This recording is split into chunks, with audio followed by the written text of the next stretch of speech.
What's up, guys? Matchday Gamer here, bringing you another bit of Dragon Ball Super news. This is coming again from hermsofconsensu.com. Before I get into it, I just want to let you all know to keep an eye out for a new video that I am currently in the process of putting together and working on. I am hoping to have it up here preferably within the next 2-3 days tops, maybe next Monday, depends. I'm trying to make this a really good video. That way y'all can enjoy it, and it's sort of something I've been talking about with geekdom, and just something I kind of want my channel to become known for in terms of the specific series I'm working on. And maybe you guys will like it, maybe you won't, but at the very least, I hope when you do see it, you'll think it's pretty decent quality, and maybe you'll even learn something, hopefully. But I digress on that subject, just keep an eye out for it. Anyways, that said, so, what's the news here? So, jump preview for Dragon Ball Super Episode 81 airing March 5th. I assume they mean Universe 9 rather than Universe 4. Who knows? For those you don't know what Herms means, first let me show you the original, the original here, the original source. And right here, you see where it says 4 on the text. That says something along the lines of Universe 4. I'm not able to read it, obviously, but I do know that's whereabouts it is because of that number right there. Now, what he's talking about, we'll get into here in a minute. So, it says, Dragon Ball Super Episode 81, titled, Crusher Bergamo versus Son Goku, which has sky-high strength, okay? It'll air March 5th. The Omni present match comes to a head. Does Goku have a shot at victory? So, before we go any further, I don't see anything here that reveals whether or not Gohan wins or loses his fight.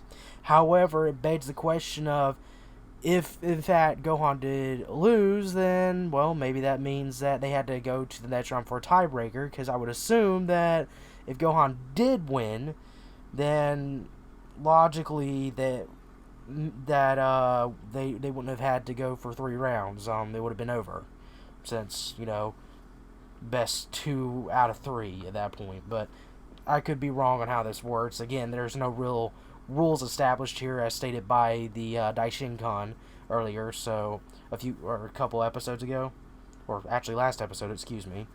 So, or the latest episode would be more accurate, I guess to say. But yeah, so maybe you had to fight all 3 rounds regardless of how many of your fighters win or lose. Anyways, continuing. The final battle of the omnipresent match is Goku versus Bergamo. Bergamo uses some slick talking to get the stadium on Universe 4's side. Now, this is what I was talking about right here where it says Universe 4, okay? Now, for those of you that may be going, wait, what? Or for those of you that may be wondering, what am I talking about? Okay, Bergamo and them, the Trio of Danger, they are from Universe 9. This was established a while ago. In fact, the previous episodes say so.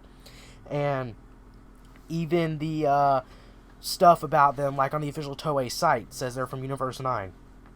So, this right here is a typo.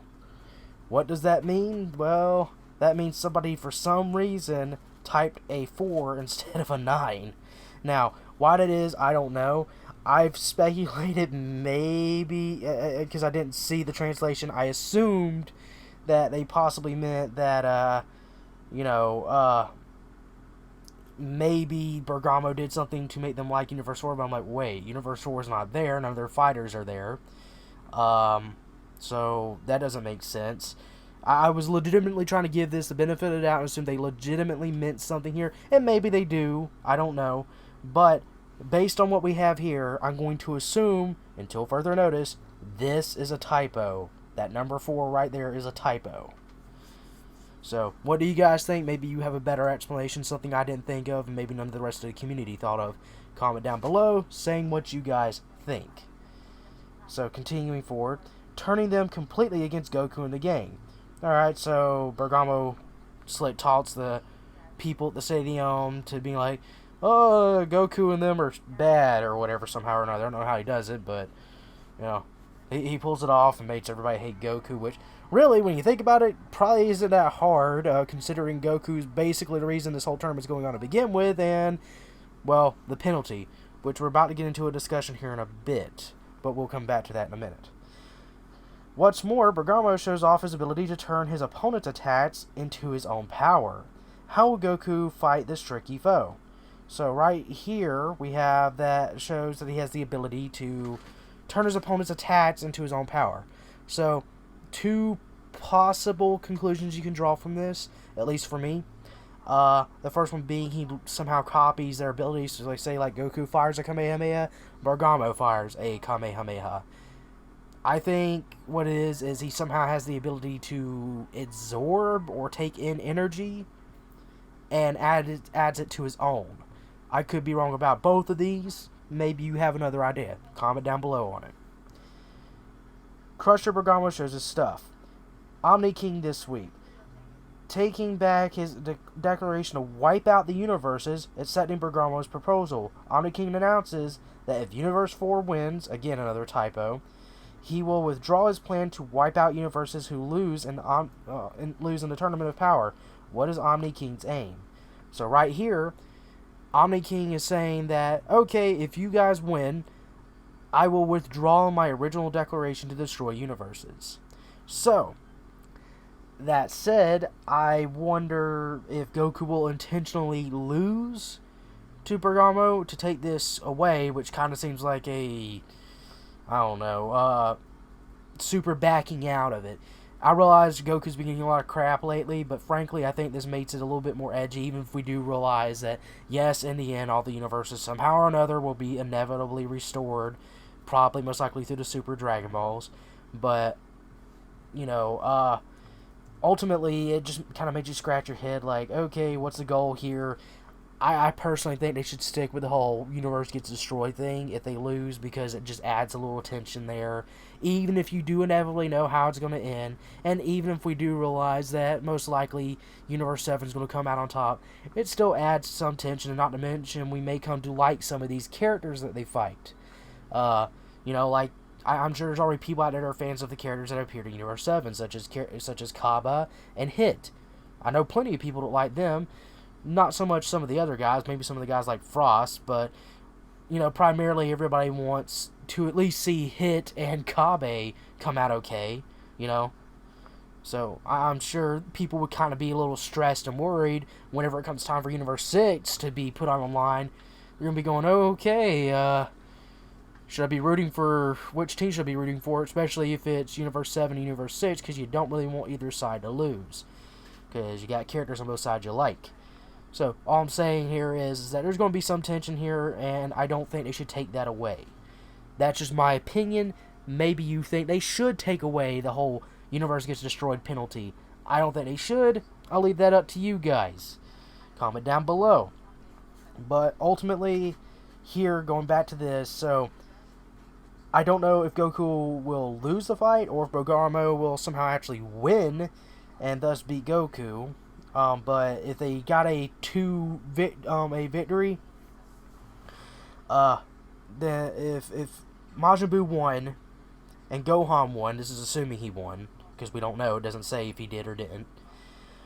Then automatically Universe 7's still in the tournament, but Universe 9 would be eliminated, and they would have, but their universe would be safe, as would everyone else's, if Bergamo pulls a win.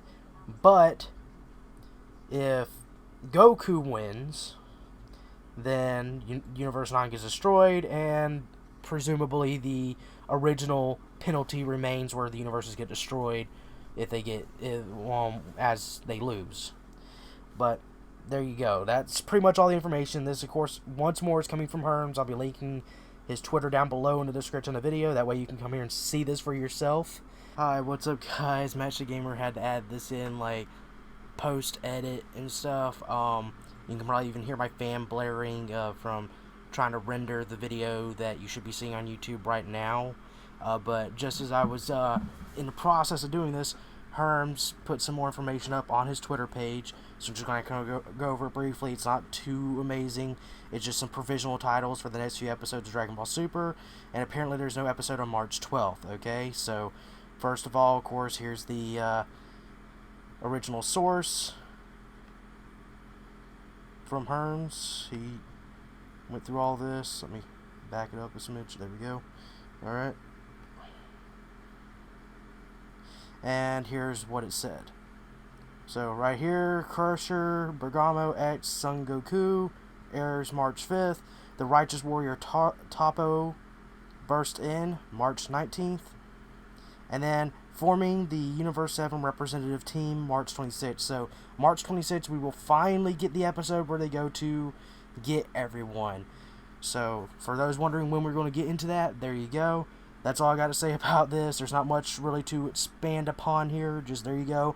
Again, these are provisional, meaning temporary titles. These may or may not be the final titles. They may be reworded later, but for now, do not treat them as the final versions of these titles. So, one more time. There you go. Provisional titles and no episode on March 12th. And that said, I'll cut back to me finishing out the video.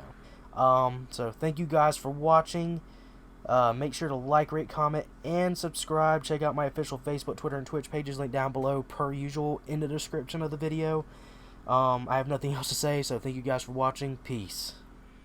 Dragon Ball, Dragon Ball Z/Kai, Dragon Ball GT, and Dragon Ball Super are all owned by Fuji TV, Toei Animation, Funimation, and Akira Toriyama. I do not claim to own any of these. The video and any images that appear were used under fair use.